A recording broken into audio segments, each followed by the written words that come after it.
Buenos días a todos. ¿Qué tal? Buenos días. ¿Cómo amanecieron? ¿Cómo están? Qué bueno, qué bueno. Bueno, el día de hoy, su servidor, vamos a darles una breve charla.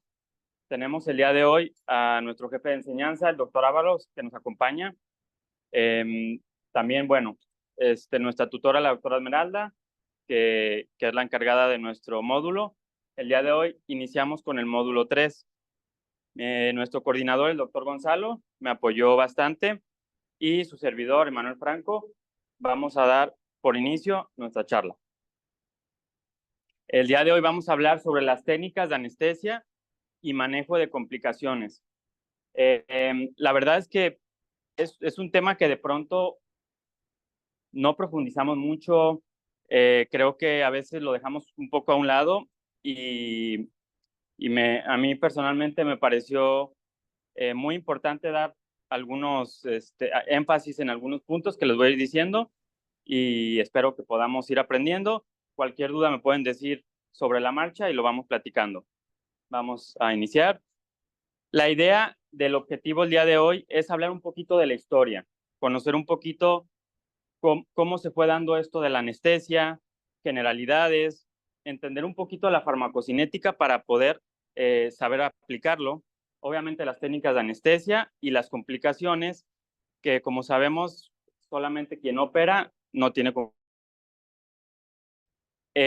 Quise iniciar con esta imagen, esto que estamos viendo. Uh-huh. Y este código de Fibonacci nos suele decir que en base a 1 más 2 nos das 3 y así sucesivamente. Esto es bien importante porque todo tiene una secuencia y esto está dado por la naturaleza. Yo creo que la naturaleza nos da la pauta para todo. Entonces, si analizamos desde la galaxia, tiene esta forma de Fibonacci. Piénsenlo ustedes y lo vamos platicando. La idea de esto de Fibonacci es que vayamos poco a poco construyendo la charla y vamos a iniciar. Bueno, desde las primeras cirugías, perdón.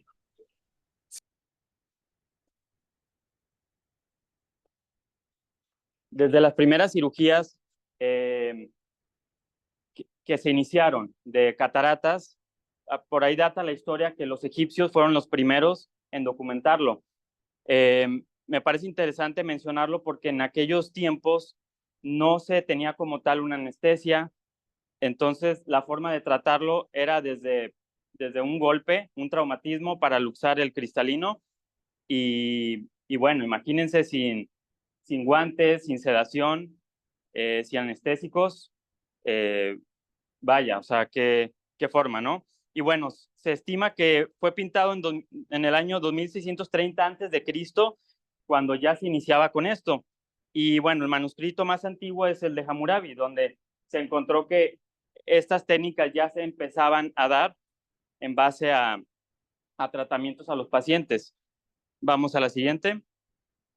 Y bueno, en aquellos años, aunque no se contaba con una técnica de anestesia, simplemente era un cirujano, digamos, ya se iniciaba y se conocía los opioides, que es la amapola.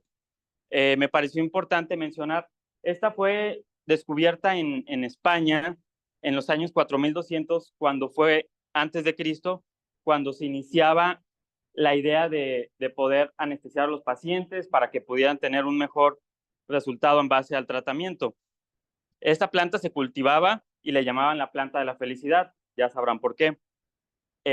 Aliviaba obviamente el dolor y bueno, o sea, es increíble cómo nuestros antepasados la fueron llevando a cabo para poder expandirse y tener mejores tratamientos.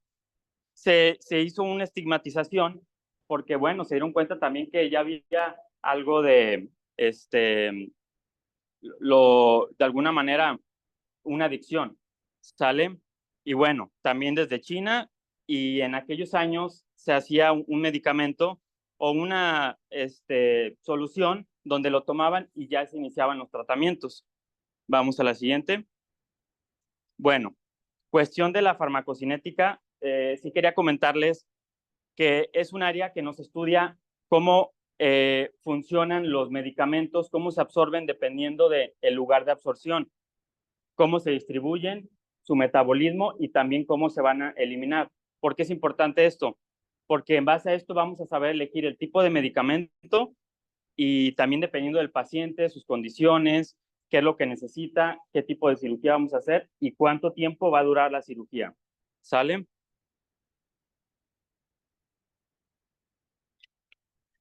Debemos de saber qué dosis utilizar, en qué vía la vamos a utilizar, el medicamento en qué tejido, qué forma de anestesia vamos a utilizar.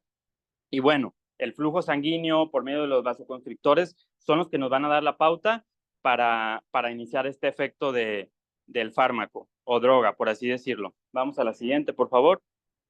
Bien, los mecanismos de acción, esto me pareció también importante porque en base a esto también podemos entender qué complicaciones puede haber después de esto. Un bloqueo de los canales de sodio, pues es principalmente el motivo por el cual se van a bloquear estas vías y bueno, la velocidad de conducción disminuye y por eso vamos a ver que hay dos áreas de medicamentos que son como los principales para poder entender qué complicaciones puede haber con los pacientes y bueno, de este mismo modo, saber que va a afectar no solo a nivel local, sino a nivel sistémico. Vamos a la siguiente, por favor. Bueno, ésteres y amidas. Esto es importante porque con estas clasificaciones vamos a entender las dos distintas formas de subdividir los medicamentos. Primero, vamos a ir por las amidas. Estas son soluciones un poquito más estables, son componentes que se extraen por medio de la naturaleza, de proteínas, sí, principalmente de proteínas, y nos van a ayudar a que el medicamento tenga una mayor seguridad, porque anteriormente se utilizaban medicamentos de característica ésteres. Los ésteres, que eran más que nada moléculas 2 de hidrógeno, contenían también de manera orgánica, estas comentaban que venían de las grasas y el detalle con estas áreas que son los ésteres es que tienen benzoatos. El benzoato también contiene amonio. Entonces, anteriormente que se utilizaban estos medicamentos eran para tener un poco de conservadores. Entonces, este tipo de conservadores eran, pues digamos, más fuertes para metabolizarlo los pacientes y podían tener consecuencias un poquito más graves. Entonces, por eso de los ésteres, ya al día de hoy nos vamos a ir un poco más a las amidas. La amida es un componente un poquito más estable, por lo que les comento. Y bueno, ¿alguien sabe alguna amida que podamos mencionar importante que utilizamos todos los días? Tetracaína, lidocaína, exacto. Entonces, para no meternos tanto en bioquímica, vamos a la siguiente, donde me parece importante clasificar en estas dos áreas y poder entender un poquito pues su potencia y su mecanismo de acción. Ok, los ésteres. Entonces, los ésteres, al ser componentes que aunque sean orgánicos y se extraen de la naturaleza, contienen más conservadores y bueno, la duración depende. Por ejemplo, la cocaína tiene una duración media, la procaína es un poco más corta y bueno, para la benzocaína es más que nada para superficie. En las amidas nos dimos cuenta conforme el tiempo que era un poquito más estable, una vida media un poquito más prolongada, que en base a la lidocaína nos vamos a la bupi. ¿Sale? Por eso ciertos medicamentos y en ciertas dosis lo combinamos. Hay que tener mucho cuidado con la bupi porque alguien sabe qué componente nos puede ocasionar a nivel cardiovascular.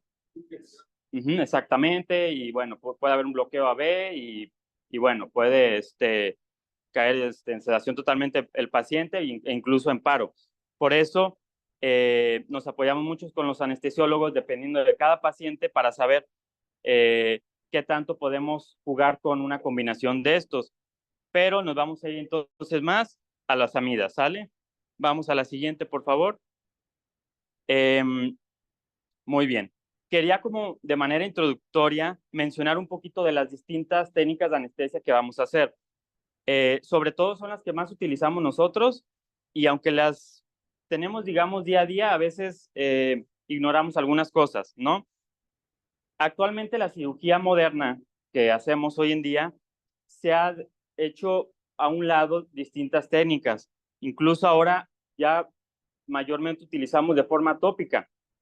Esto que ha conllevado, pues bueno, incluso distintas complicaciones. Se lo voy a mencionar más adelante en artículos donde hacían algunas comparaciones.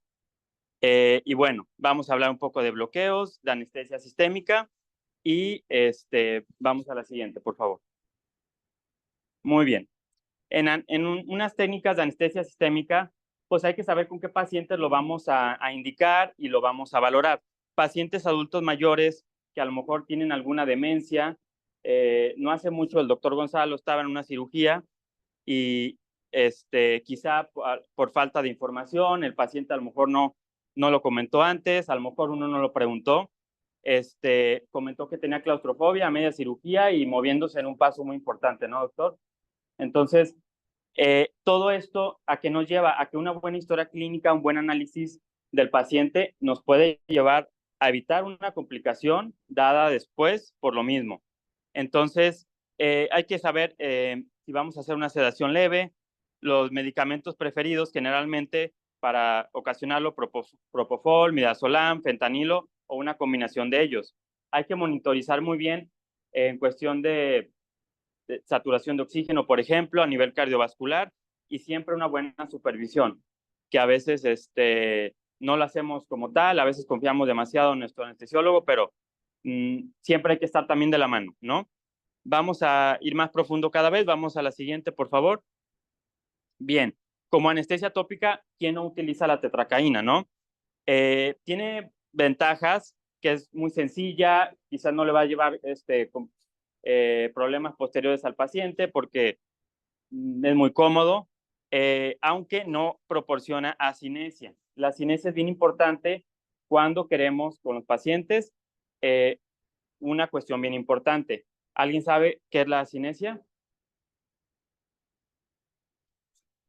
Ajá, exactamente. Entonces, la cinesia, lo que queremos es que no tenga los movimientos musculares por lo mismo, ¿no? También dependiendo de la cirugía, pero generalmente es la idea.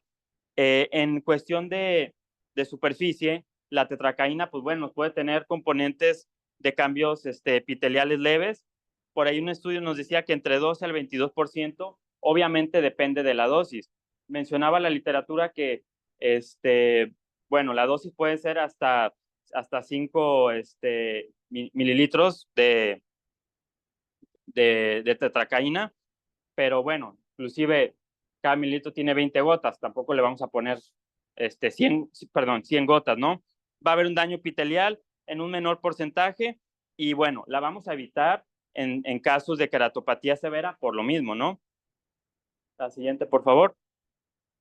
Bueno, este artículo me pareció muy importante porque por ahí a veces nos vamos directamente a la idea de solo hacerlo de manera tópica, pero incluso en países a lo mejor más primermundistas se combina con una manera de tratarlo de manera intracameral, ¿sale?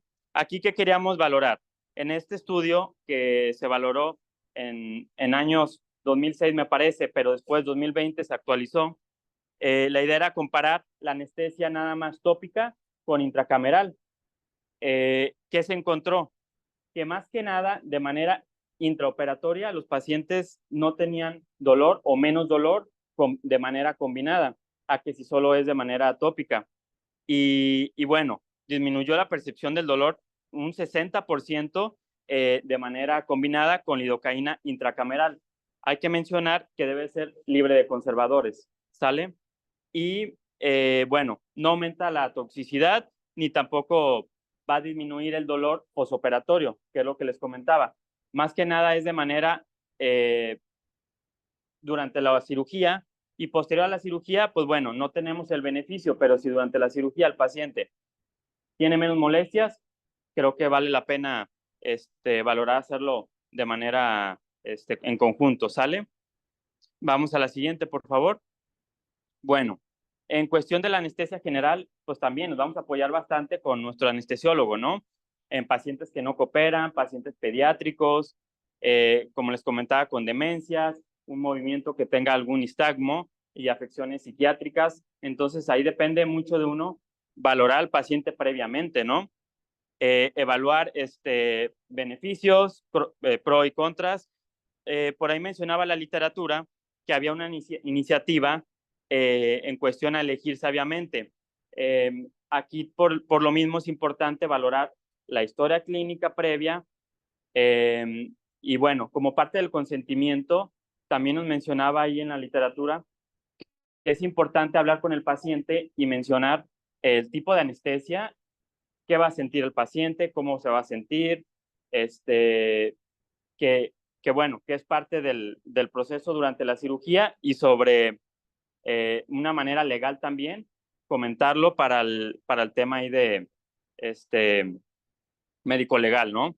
Vamos a la siguiente, por favor. Bueno, anatómicamente es muy importante ubicar unas estructuras para nuestras posteriores técnicas de anestesia, ¿no? El volumen de la órbita menciona la literatura entre 27 y 30 mililitros, que es lo que tenemos. Bueno, tenemos dos paredes mediales, ¿sale? Estas van en conjunto de manera mediales o paralelas, perdón, y nos van a dar un ángulo también a diferencia del eje visual. Es bien importante tomar en cuenta que el paciente debe estar en posición primaria. No es igual el eje visual al eje ya de toda la longitud axial, para que cuando vayamos a hacer nuestra técnica, que la vamos a ver más adelante, tener en cuenta los grados. Si se fijan, de manera aquí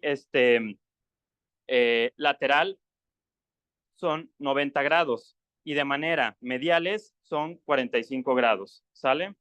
Vamos a la siguiente, por favor. Bien, tenemos que ubicar muy bien la cuestión de los músculos, porque de aquí vamos a ubicar dos espacios muy importantes, que es el intraconal y el extraconal. También el intraconal, bueno, vamos a ir, por ejemplo, aquí a esta imagen, ¿sale? Tenemos nuestros músculos, ya sabemos.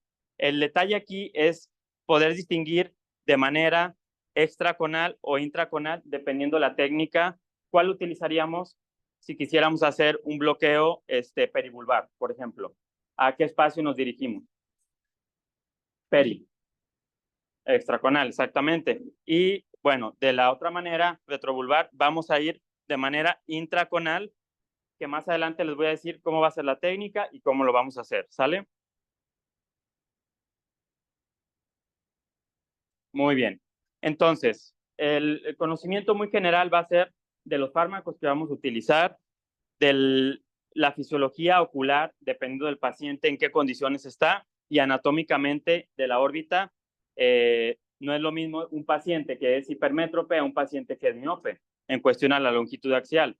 Y bueno, vamos a hablar ya más adelante de los distintos bloqueos. Vamos a la siguiente, por favor. Muy bien.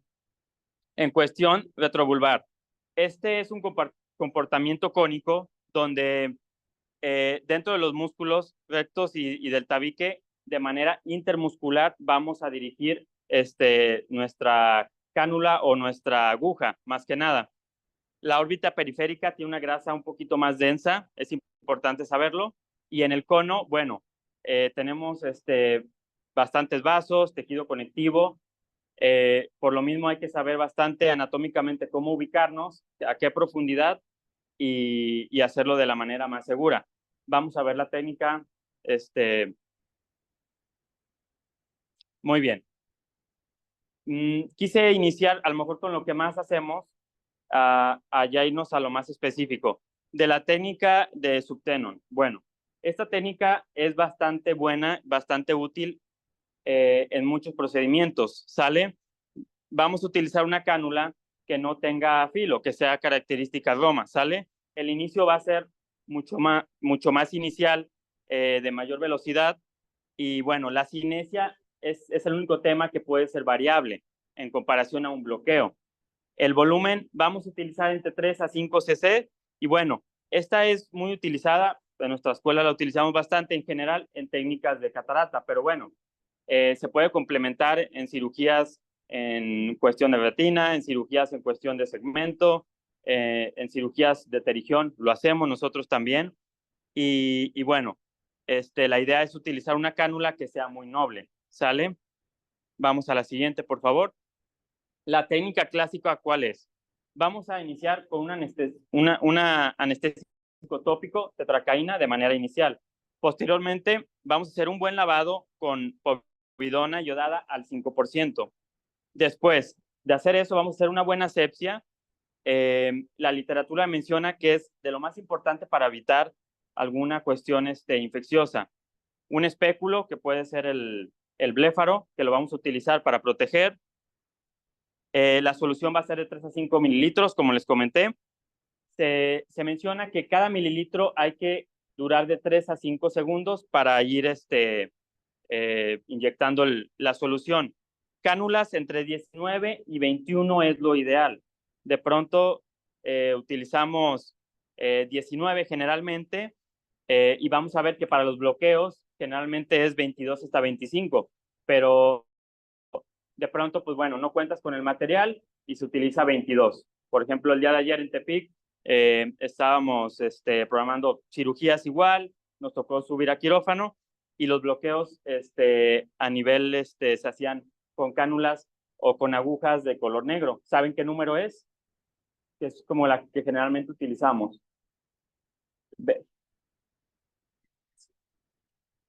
22, 22 es la que utilizamos.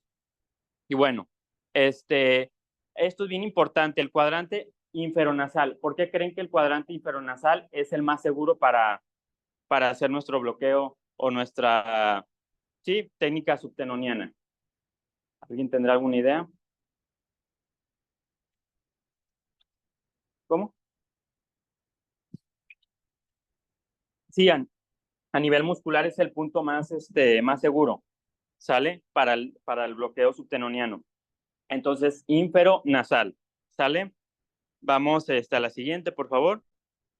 Bien, para hacerlo un poquito más didáctico, más dinámico, vamos a poner algún video para irlo platicando y es válido que también compartan si hacen de alguna manera algún paso diferente, para todos igual aprenderlo, ¿no? Entonces, bueno, ya que hicimos toda la técnica, tenemos al paciente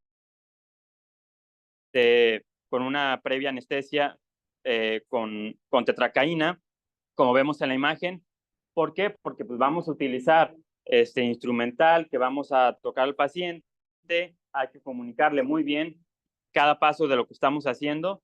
En este caso nos mencionan colocar tetracaína de manera inicial para después con nuestra pinza .12 y nuestra tijera Westcott poder ingresar. Hacemos un levantamiento como en forma de casa de campaña y vamos a disecar de manera un poco más profunda. A veces no lo hacemos tan profundo y por eso quizá fallamos y podamos tener alguna quemosis de alguna manera. Entonces, de esta manera, de una técnica inferonasal, de manera más segura, como comentan ahí, el uso de tetracaína previa nos va a facilitar un poquito. Ya al introducir, es importante mantener 90 grados la cánula para poder introducir. Acuérdense que es 3 segundos por cada mililitro, ¿sale? Y bueno, posteriormente, pues se puede hacer un poquito de presión y más tetracaína. Muy bien, vamos a pasar, ya es básicamente lo mismo. En cuestión a la técnica de subtenon, ¿alguna duda? ¿Alguien que tenga alguna noción diferente? ¿Algún tip que nos pueda servir a todos? O pues yo creo que quedó claro ahí en ese sentido, ¿no? Acá lo hacemos superiores. Sí, aunque el doctor Carvajal últimamente sí lo ha comentado de hacerlo inferior, pero de hecho también mencionaba la literatura, se puede hacer en cualquier cuadrante, incluso, pero pues de manera más segura y lo que está escrito en los libros, hacerlo así, ¿verdad? Pero bueno, sabemos que en cuestión a cirugía y técnicas varía como cada quien se sienta más cómodo y sea más efectivo, ¿no? Bien, vamos a la siguiente, por favor. La técnica, yo creo más importante al día de hoy para mencionar. retrovulvar. Esta fue la primera técnica que se pudo describir o se describió de alguna manera. El objetivo es inyectar un anestésico local dentro del cono muscular, como les comentaba. Aquí podemos ver que aquí están los músculos y estas de manera intraconal. El volumen se menciona que es de 3 a 5 cc. Por ahí charlando un poco con algunos anestesiólogos que tenemos nosotros aquí en nuestra escuela, nuestro instituto, se utilizan 6. Entonces, bueno, válido, dependiendo como cada quien trabajemos. La posición supino con el ojo en posición primaria es bien importante, como les comento. Y bueno, y también la posterior distribución del medicamento. Les voy a describir la técnica en la siguiente diapositiva. Tenemos aquí una imagen donde podemos ver aquí una pequeña cruz, señal, donde iniciamos. Podemos ubicarnos mucho en cuestión a esta muesca que tenemos en la parte infero temporal, donde vamos a dirigirnos en esta área. Podemos ver que, bueno, menciona que una concentración hasta un 4%, podemos utilizar tanto Lido con Bupi combinada. Las agujas mencionaba que varían, sobre todo, pues bueno, en calibre, como les comentaba, lo ideal es una 25 de 38 milímetros. Bueno, igual, como sabemos, de manera inferotemporal, nos vamos directo al cono. Y bueno, la posición es importante. Hay que considerar si son pacientes muy miopes o si son pacientes muy hipermétropes para ajustar un poquito nuestra forma de hacerlo, ¿no? La posición ocular también es muy importante. Podemos apoyarnos mucho de manera manual, aunque generalmente lo hace el anestesiólogo, muchas veces, y lo tenemos que aprender, ¿no? Entonces, esto es bien importante para evitar una complicación severa, aunque se describe que es muy poco en cuestión a la prevalencia. Entonces, el siguiente video se me hace un poquito más didáctico para poder comentárselo, entenderlo. Vamos al siguiente, doctor, gracias. Entonces, muy bien, tenemos aquí la imagen esquemática de cómo vamos a iniciar nuestra muesca de manera inferotemporal. Nos podemos apoyar, puede ser con nuestro mismo dedo o con la tapa o punta de la aguja, podemos ver cómo inicia y después redirecciona hacia la zona intraconal. Es importante que aspiremos un poco porque de cualquier manera podemos entrar a cualquier vaso y bueno, esto sí nos puede llevar a cabo alguna complicación que les voy a mencionar.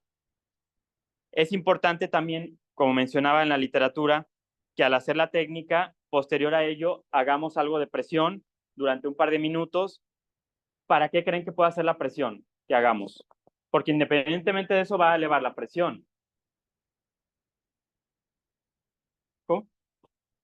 Sí, sí, hemostasia. Bueno, hemostasia cuando ya hay alguna hematoma o complicación, pero sobre todo para distribuir, porque aunque lo logremos colocar de manera intraconal, el hacer presión va a hacer que se distribuya un poco más y logremos la cinesia que queremos, porque de pronto podemos colocarlo y si no hacemos bastante presión, tarda en distribuirse, ¿sale? Entonces, como podemos ver, se asegura bastante de retraer un poco el globo ocular para protegerlo y bueno, va hace un poquito de émbolo posterior para asegurarse y ya va introduciendo. Nos esperamos un par de minutos y bueno, básicamente es la técnica. En cuestión a esto, ¿alguna duda? Bien, ¿dónde? Sí, sí,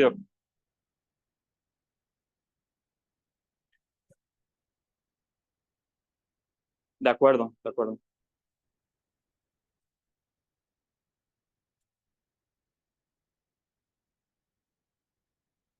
El borde de la órbita literalmente lo va sintiendo efectivamente. De acuerdo. Y sí es más seguro de esta manera, ya, aunque sientas el borde de la órbita, redireccionas de manera intraconal para. Se describe que hay dos espacios como de manera que introduces cuando inicias y ya cuando entras a la forma intraconal. buena aportación del doctor Carlos para poder ubicarnos un poquito mejor. Muy bien. De acuerdo. En cuestión a la perivulvar, ¿qué es lo que va a cambiar? Bueno, esta alternativa más que nada nos da un poquito más de seguridad, quizá cuando vamos iniciando o dependiendo del paciente que vayamos a elegir, en cuestión a que es una aguja más corta y es menor profundidad. Podemos ver que aquí estamos entrando de manera extraconal, no hacemos la redirección para entrar dentro del cono, ¿sale? Aquí, bueno, podemos hacerlo eh, de manera de solo una introducción o lo podemos hacer en la parte inferotemporal, pueden ser 3 cc y en la parte superonasal, que también podemos ubicar la muesca, lo combinamos. Esta técnica tenemos mucha oportunidad nosotros en Guatemala de hacerla. Entonces ahí es donde la aprendemos un poquito más independientemente, ¿no? Entonces es un poquito como la diferencia entre una y otra. Igual, de manera más esquemática, les comento, de igual manera, de forma inferotemporal, pueden ser 7 horas, 7:30, o de ojo izquierdo, 4 y media horas. El calibre 27, 25 milímetros, de igual manera. Van a darse cuenta que de pronto usamos la misma cánula, la misma aguja, y depende mucho de la seguridad del cirujano o del anestesiólogo, la misma técnica, ¿no? La profundidad, pues bueno, vamos a atravesar evidentemente el ecuador del ojo y bueno, esta técnica es un poquito más preferida por el tema de la seguridad, ¿sale? También dependiendo, si vamos a hacer una cirugía en conjunto con nuestros compañeros retinólogos, pues bueno, la idea es que dure un poquito más el bloqueo, entonces si lo hacemos de manera intraconal, ¿sale? Vamos a la siguiente.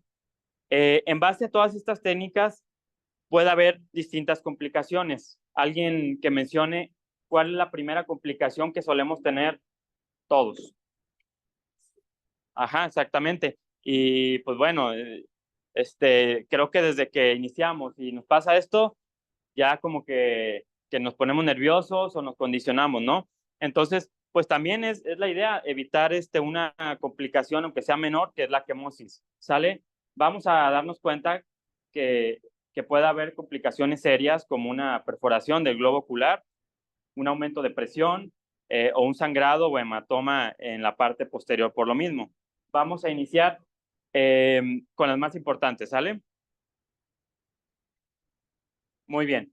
¿Qué hay que considerar antes de esto? Bueno, una buena comunicación, colaboración con el paciente, con el anestesiólogo, efectivamente, una buena historia clínica, como les comentaba, pruebas preoperatorias, porque también no sabemos si es un paciente que está anticoagulado y va a ser predisponente a más complicaciones, ¿no? Que tenga su ayuno totalmente y su terapia anticoagulante, como les comentaba.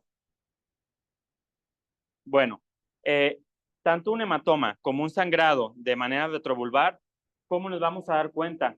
Creo que esto es lo más importante de la charla porque vamos a hacer este tipo de técnicas y lo ideal es que podamos identificarlos de manera inicial.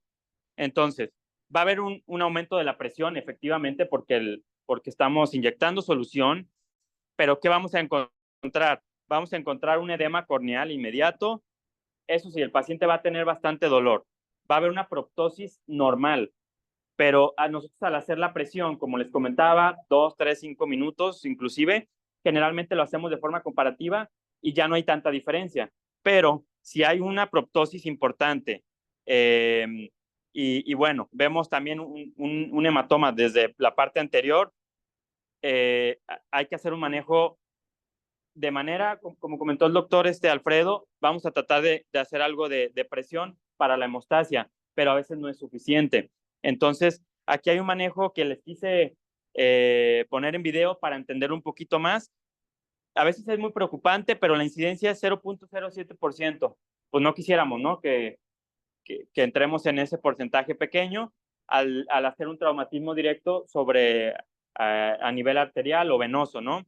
Vamos a la siguiente, doctor, por favor. Entonces, aquí podemos ver cómo hay una proptosis muy importante, muy notoria. Nosotros podemos abrir el ojo, vamos a ver bastante sangrado subconjuntival, va a haber mucha limitación, va a haber mucho dolor.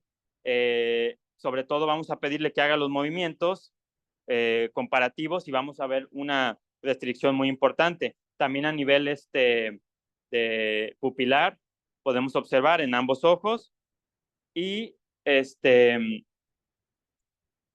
bueno, al identificar estos casos, como les comento, es importante hacer bastante presión y apoyarse directamente ya con nuestro anestesiólogo. ¿Por qué? Porque puede irse a nivel sistémico, a nivel de sistema nervioso central y el paciente puede caer en paro. Entonces, también a esto, la enseñanza es tener una buena comunicación con el anestesiólogo, siempre darle su lugar. O sea, nosotros como oftalmólogos no tenemos la capacitación, experiencia que tienen ellos. Entonces, yo creo que también vale la pena siempre operar con anestesiólogo, ¿no? Bueno, vamos a mostrar la técnica siguiente. A lo mejor es un poquito, es un poquito muy específico, digamos, pero bueno, me pareció importante saber un poquito la técnica que se hace, ¿sale? Entonces, aquí como vemos, eh, hay una proptosis muy importante. Aquí mencionaba que con esta paciente se hizo una blefaroplastia. Entonces, lo que se trataba de hacer era liberar el tendón cantal para liberar un poquito de presión. ¿Qué es lo que queremos proteger aquí? El nervio óptico, ¿no? Al haber un aumento de presión. Entonces, les comparto cómo se hace la técnica.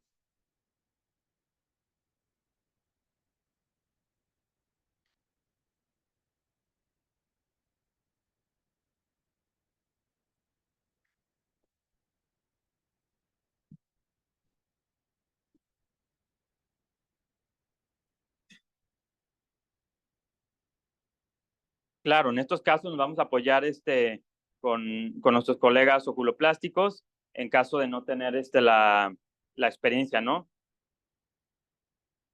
De pronto también mencionaba que en algunos casos se puede colocar una sonda para ir aspirando un poco, ya sea el hematoma o un sangrado ya importante. Esto nos va a ayudar a liberar la presión y de alguna manera proteger. El paciente va a durar bastantes días con un edema importante, pero bueno, lo importante es proteger y también siempre ser muy honestos con el paciente, platicarles a lo mejor que durante la técnica hubo un detalle que fue el edema importante y que bueno, a lo mejor lo vas a ver un poco más seguido hasta que esto termine de alguna manera.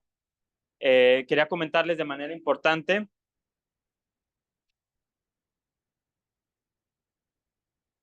No sé si la siguiente diapositiva es, ajá, en la cuestión de la perforación, bueno, como les comentaba, son pacientes que van a tener bastante dolor, la visión también la van a perder repentinamente, a veces se dan cuenta, a veces no. Aquí puede haber ya un sangrado a nivel vítreo y bueno, los factores más importantes es pacientes con unas longitudes axiales mayores, que es la miopía, un estafiloma posterior y bueno, también en casos donde a lo mejor estamos aprendiendo y hacemos inyecciones no solo una vez, dos, tres veces, es cuando puede pasar esto. Aquí va a haber complicaciones que evidentemente nosotros no vamos a poder tratar en el momento. Eh, Hay que apoyarse con cirujanos con mayor experiencia y que sean retinólogos porque puede haber una perforación, un hemovitro ya importante o un daño directamente a nivel, a nivel intrarretiniano, por así decirlo. De hecho, posteriormente les voy a mostrar unas imágenes de cómo es una perforación. Mm, no, podemos ir un poquito a la imagen de las complicaciones, Cristian, por favor, un poquito atrás.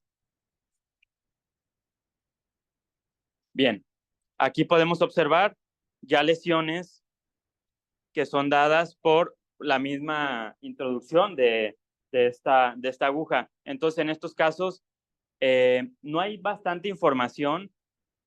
No sé si alguno de mis compañeros, colegas retinólogos, sepan a lo mejor alguna medida inicial para nosotros como oftalmólogos general sobre qué hacer en ese momento. Si hay que hacer alguna medida específica o simplemente enviarlos. No sé si alguien tenga alguna experiencia.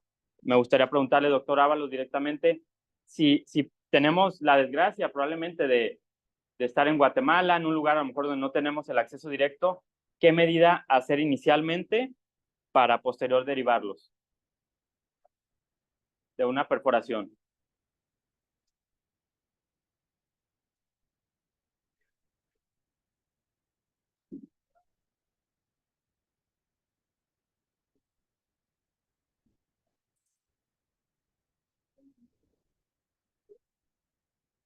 Un piquetito, entrada por salida. Uh-huh. Interpretaría más como una lesión puntual en la retina, pero si ya hay cierto desgarre por el movimiento de la jeringa, porque el paciente se movió, o lo que ustedes quieran, y hay un daño importante, ya no se puede hacer gran cosa. O sea, uno lo trataría ya como un trauma, ya sea penetrante o perforante.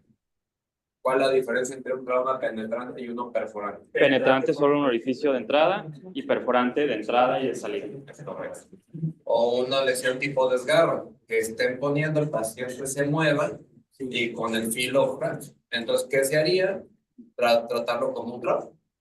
Hay que abrir conjuntiva, ver desde dónde hasta dónde está abierto, o sea, integridad del ojo. Lo visual, Dios dirá. Y en cuestión de la cantotomía y cantolisis, doctor, ¿usted lo maneja, lo ha hecho alguna vez? No. Hasta me puso la piel chinita, está horrible.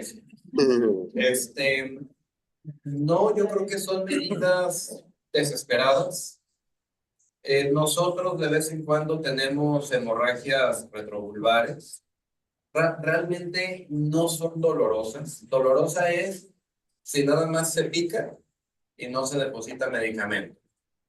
Y es una cuestión más por la presión. ¿Qué se hace? Nada. Se deja.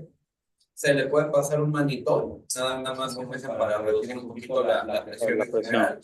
Se parcha el ojo, al día siguiente se ve, trae un morete que va desde aquí hasta acá, si bien le va, se le explica al paciente.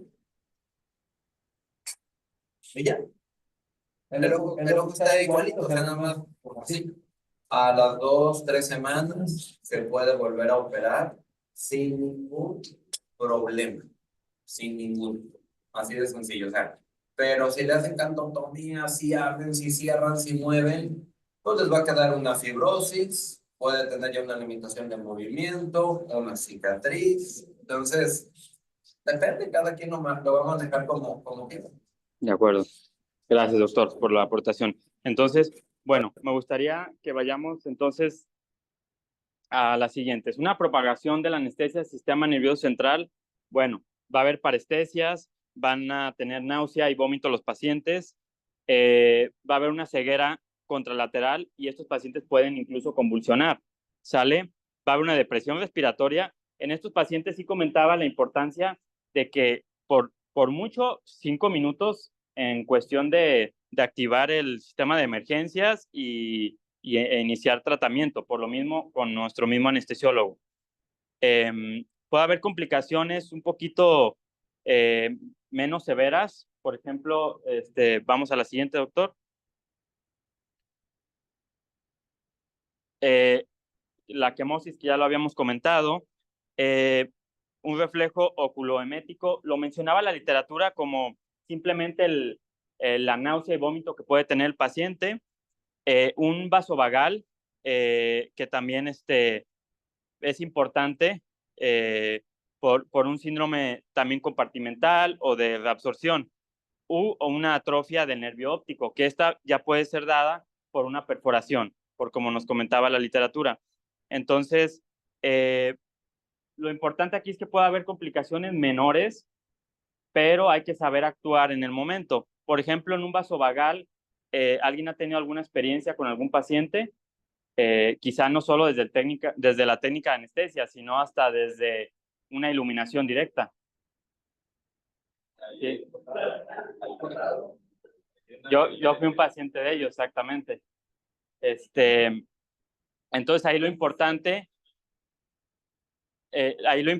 no solo a nivel de la anestesia, sino a nivel general, cualquier estímulo, y es importante estar pendiente al paciente, porque si de pronto hacemos la técnica y el paciente no está acostado, puede tener un traumatismo posterior.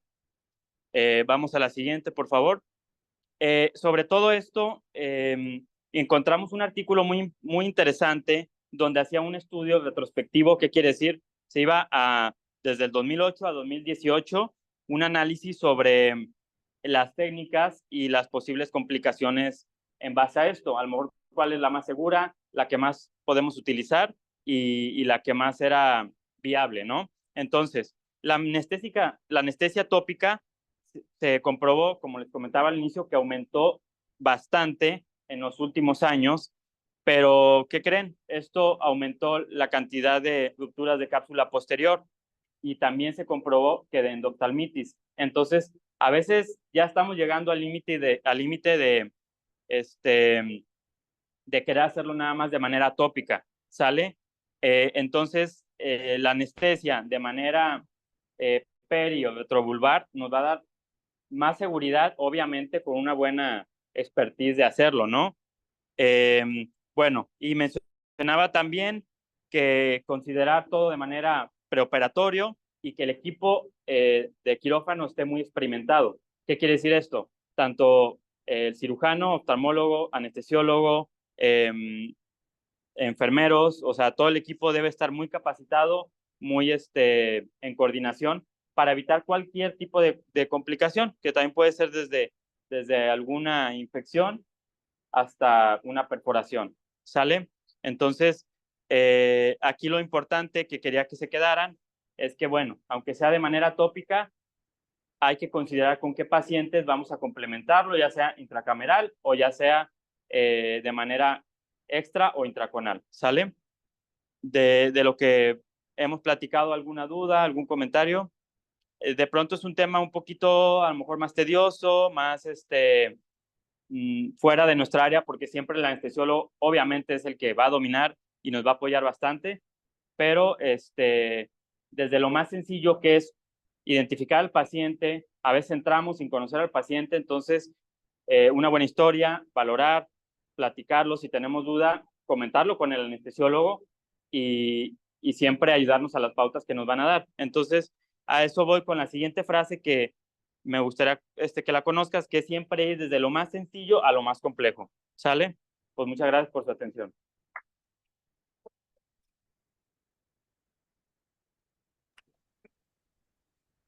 Muy completa la clase, Doc. Felicidades. Gracias.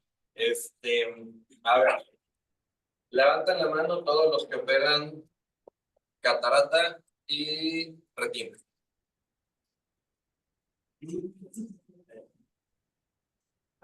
O sea, prácticamente cero. Ok.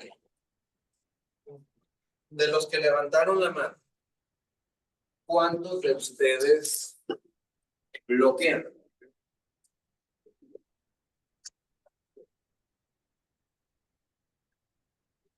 ¿Por qué? Porque no era anestesiólogo, me imagino que su pregunta es en la escuela. Okay. Sí, lo ideal es anestesiólogo. Colombia quien bloquea es el anestesiólogo. Es lo que deben. Sí.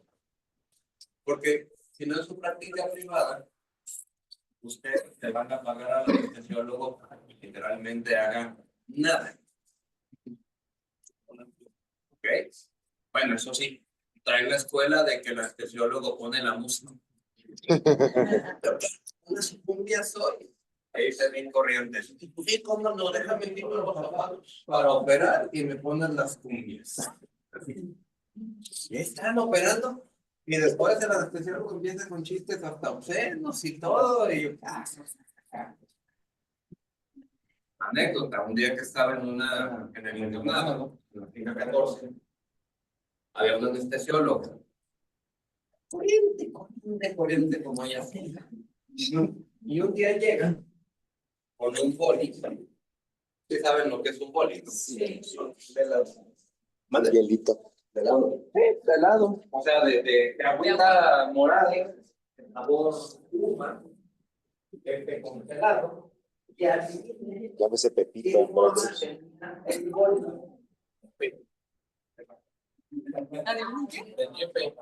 Ay, qué chulo, qué rico, qué chulo.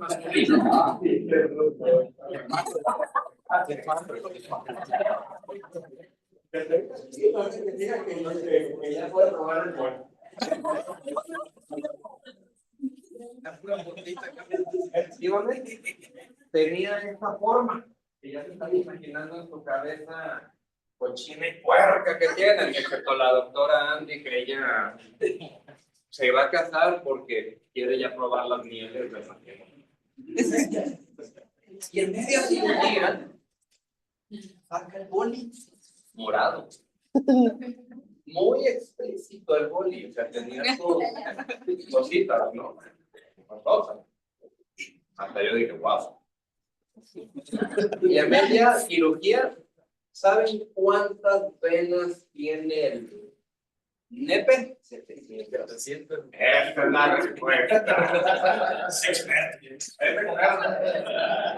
A media cirugía, háganme el favor. Entonces, si no quieren que el anestesióloga o anestesiólogo haga esto, pónganlos a trabajar. ¿Cuántos de ustedes hacen una cirugía o se jactan de hacer una cirugía de faco o dicen que la cirugía de faco dura 5 o 10 minutos? La gran mayoría dice 5 minutos.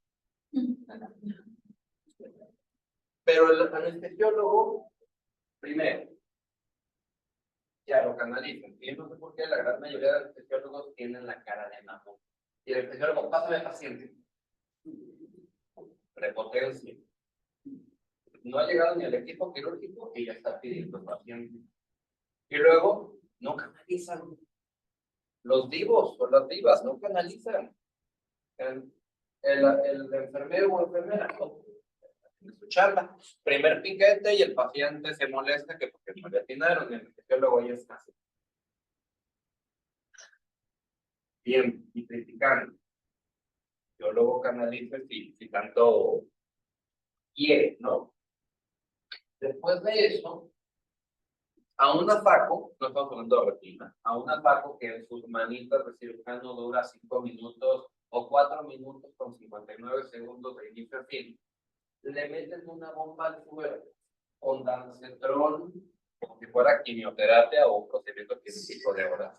No Rani, no omeprazol, o dancetrol, fíjense bien. Un aire, paracetamol, fentanilo, o le meten bombas al suelo, que puede ser de 1000, o puede ser de medio, puede ser de 250. Y luego, me dice cuándo pueda bloquear. Entonces le meten centro. El paciente todavía está consciente y el anestesiólogo se queda viendo el monitor. Ya. Yo les he preguntado a los anestesiólogos, ¿qué ven en el monitor? ¿Les dice algo el monitor? Así como ven, como que el set estaba entrando y no. Y ahí están ustedes y el anestesiólogo. Ya está bloqueado todo. Si son mamones, ya. Y se voltean. Y están ustedes enguantados, limpian. ¿Y qué hace el paciente? Porque no les ponen la dosis correcta. ¿Y qué hacen ustedes? ¡No se mueva! ¡No se mueva! ¿Cuál es la anestesia más segura? La ventrovulvar. ¿Cuántos de ustedes en una peli regularmente puesta no se han complicado o complicado? Hablan de Edgar, en las másters, hay alguien en la retina, pero el paciente estaba doliendo desde la faca. ¿Qué van a hacer? Ahora el anestesiólogo, que llega a buscar a Ramón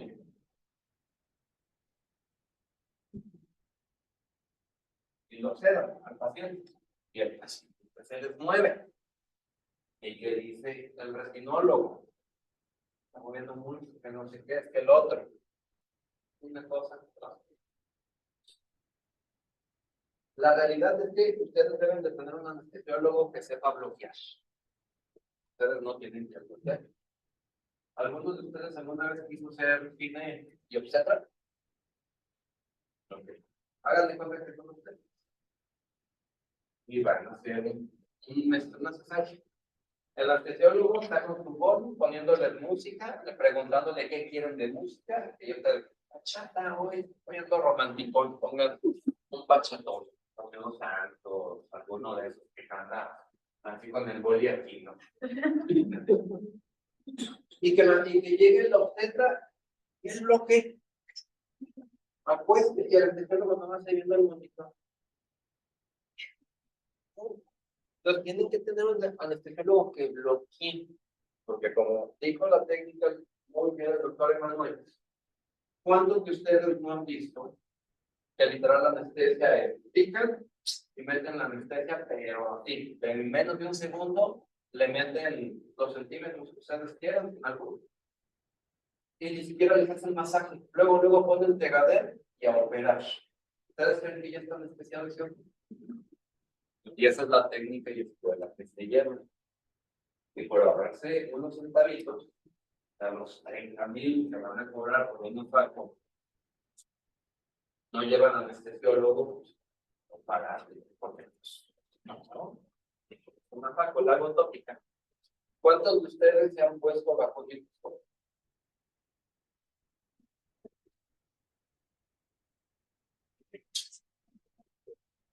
¿Cómo se siente la luz del microscopio?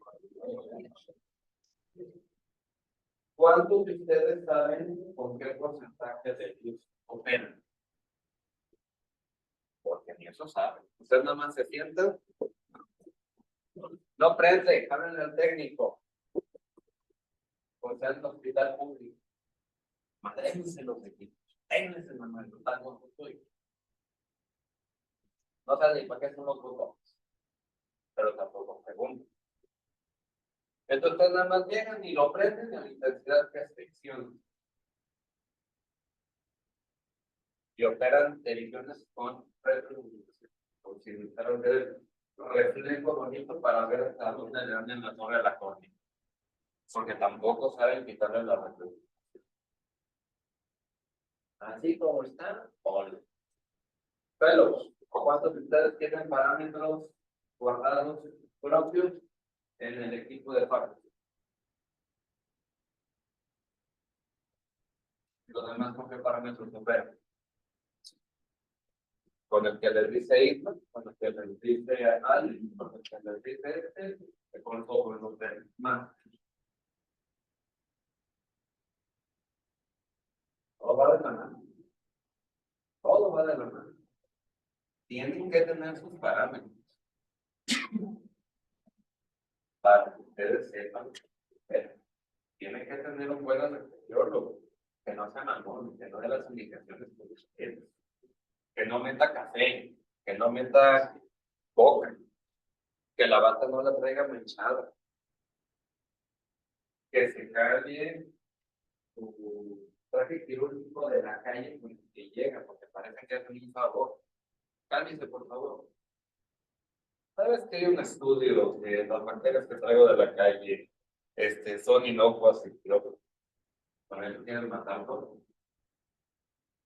Cultura. Es como los que me estamos quedando pelones, porque ya están pelones, que dicen, si no me voy a poner gorrito, porque yo tengo cabello voy a soltar. Dice que está para entrar a que no tenga mucho cabello o no. Hay que ponerse gorrito, así de sencillo. Entonces, anestesiólogo en quirófano, que el anestesiólogo bloquee. Y mínimo son 3 o 5 minutos de hacer un masaje para que la anestesia se difunda. No es, me pongo un torpedo de anestesia y en ese segundo, órale, empiezo porque ya estoy carrereado. O el anestesiólogo tiene otra priva a que ir. Porque aquí es horrible que en un hospital público tengo una priva. Estoy aquí correteando la chuleta. Son perros, por Dios. Porque ustedes mismos dicen, estoy correteando la chuleta. O rápido que tengo una priva. Chamba, chamba. Pónganse del público y vayan a ser privado para que ya conozcan la priva. Le faltó nada más la historia. ¿Alguien sabe lo que es el balón de Cullen?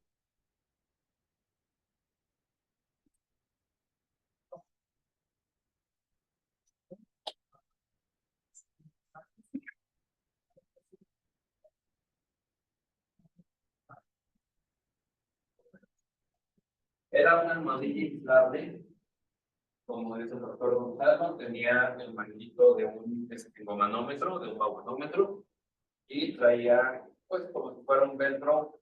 Entonces al paciente se le ponía, se le amarraba la parte de atrás y se inflaba hacia su presión. Eso se demostró que daba isquemia, por lo tanto, ya no se hace. Entonces, ¿qué se hace? Masaje. Comprimo, descomprimo, comprimo, descomprimo. Una anestesia bien dada con 3 mililitros de lidocaína tiene. 6 es demasiado. Es demasiado femenina, pero cada quien. Menos de 5 la hacen perfecto, 4 es como la dosis perfecta y exacta. Obviamente por obligación ustedes tienen que saber bloquear. Pero si están haciendo 6, 7 cirugías, mientras ustedes están operando una, el anestesiólogo les está bloqueando la otra y les da masajito. En cambio, si ustedes traen la jornada, como le llaman ustedes, entonces él me lo pasa, bloqueo, tengo prisa, lo que le haya pegado le doy, y si me queda mal, le pongo una sustenonía. La sustenonía es la que menos complicaciones les puede dar. Pero la sustenoniana es o porque me da miedo poner una retro, porque no me dejan poner una retro, o porque la regué en la retro y necesito reforzar. Otra complicación muy importante de la butivacaína, antes de que se pase al cerebro y les dé un paro, pero bien al gusto que ni se van a acordar, hasta que estén con San Pedro, es la fibrosis a nivel de los rectos y de los tipos. Por eso es que no es tan necesario poner, excepto para cirugías largas, grandes, que se vaya a requerir una anestesia postoperatoria, se le puede combinar con poquita butivacaína. Si no es una anestesia larga, es pura libre, porque la buti da fibrosis de los rectos del oblicuo. Y a pesar de que la técnica lo diga, de que las perivulvares se dan o se puede dar un piquete superior, lo recomendable es no hacerlo. ¿Qué pasa por la parte superior entre el recto, a un ladito del recto superior? El oblicuo superior. Y el oblicuo superior da una vuelta, ¿en dónde? Entonces tienen el recto superior y tienen el oblicuo que hace esto. Entonces tienen un gran porcentaje del cuadrante superior lleno de músculos. Entonces ustedes si dan un piquete aquí en la parte de arriba y por mala suerte perforan los dos o uno y la salga, y una fibrosis además. Entonces de preferencia nunca piquen en la parte superior, los piquetes inferiores.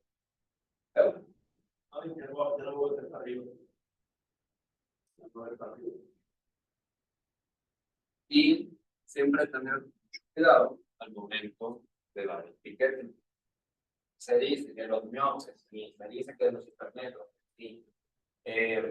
Pero uno conociendo bien la anatomía, ahí vieron, es una técnica muy fuerte de que con una cosita especial, un palito, le pican y desplazan al ojo. Y fíjense cómo el paciente, y en cuanto empieza a meter el primer centímetro, empieza inclusive a estar boqueado. ¿Por qué? Porque es cuando molesta.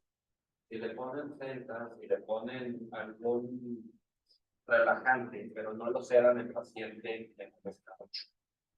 Hace muchos años, todavía en Springfield, no existían este tipo de sedaciones o sedantes, y se hacía el vivo y a todo el color en fíjense. Entonces, no se le ponía nada más que el suelo, digamos, chiquitote. Y el paciente lo aguantaba. Ahorita ya existen sedantes. El mejor es el propofol, pero muchos han especiado por usarlo. Pero el propofol, según están despiertos y no sintieron el fentanilo alense, pero están conscientes. Entonces, ustedes cuando tengan a su equipo, se ponen de acuerdo y ustedes son los que mandan. Yo quiero con esto, quiero que desconectes al paciente, no quiero que te duela, ya se encargará la institución, porque para eso le están pagando. Okay. No le pagan para que el monitor y le ponen luces. ¿Ok? ¿Alguna duda? ¿O buena clase? Un video. Ah,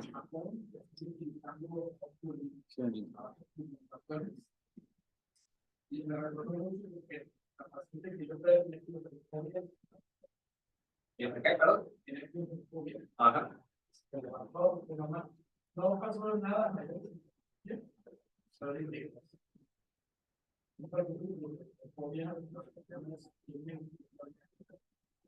Es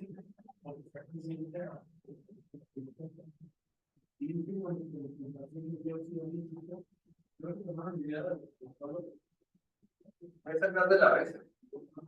Y el problema es que es una vasodilatación muy grave. Entonces no está tan recomendado por la vasodilatación. De hecho, en Estados Unidos se drogan con óxido nítrico. Unos tanquecitos que se avientan en tubos. El problema es que dan una vasodilatación severa. Entonces, en la odontología sí, pero en oftalmología, o sea, es más fácil por la vena ponerle algo. Cuenta que bueno que trató eso. Cuando ustedes valoren a su paciente, porque yo sé que aquí en residencia no conozco muchas veces al paciente y el R0 puede poner que todo perfecto y el paciente no tiene problemas. O el R3 porque andaba rápido también, que todo bien, vámonos rápido.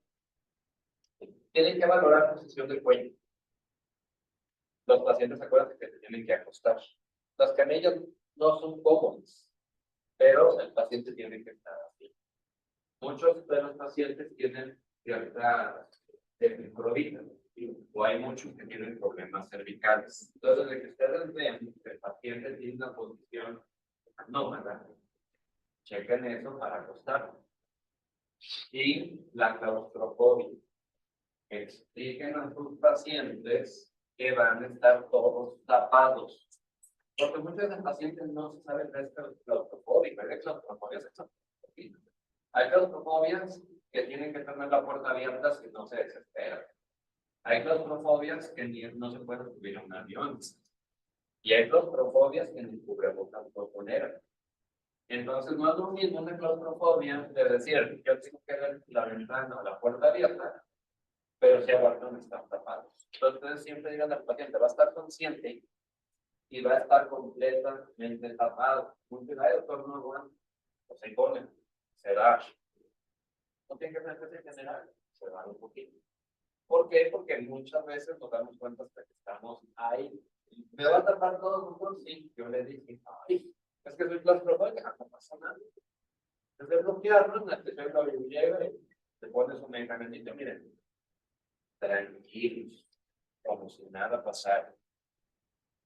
Pero ya eso depende de ustedes por su. ¿Okay? ¿Alguna otra duda para el doctor?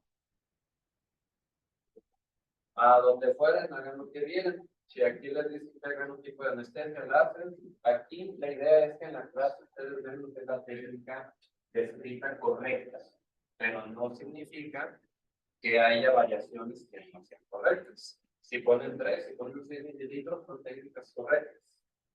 La cosa es que digan que en vez de lidocaína ponen Ponti para inyectado para anestesiar, pues ahí sí se dice, no, que sí, que yo lo vi. Está bien. Y en la India, el doctor Agarwal, hace muchos años, desarrolló una técnica de cirugía de cataratas sin anestesia, que supuestamente el paciente, o sea, lo sedaban un poquito, pero no tenía nada de anestesia en el ojo, nada, y podía hacer cirugías. Yo creo que cosas tántricas, cosas de ese tipo, y bueno, le ayudó, por un tiempo le ayudó, obviamente ya fue algo que salió de Jesús. Pero ustedes, un día que anden nerviosos, tú vas al quirófano, a ver, déjame puesto y me puedo tal vez al 100%. Se van a dar cuenta de las mentadas de madre que les puede dar el paciente mientras están operando. Y que todavía, con tu léxico público, madre, no se mueva, madre, madre, no se mueva. Cualquier manipulación del límite es súper dolorosa para el paciente. Aún esté sedado, es cuando se dan los sacones. Entonces hagan la anestesia según su técnica que más les guste. Pues cualquier. Depende de ustedes. El chiste es que sepan, como el doctor ahorita dijo, todas las tienen. ¿Ok? Y paguen por los servicios de la administración, no porque les pongan música y les digan chistes. Ok.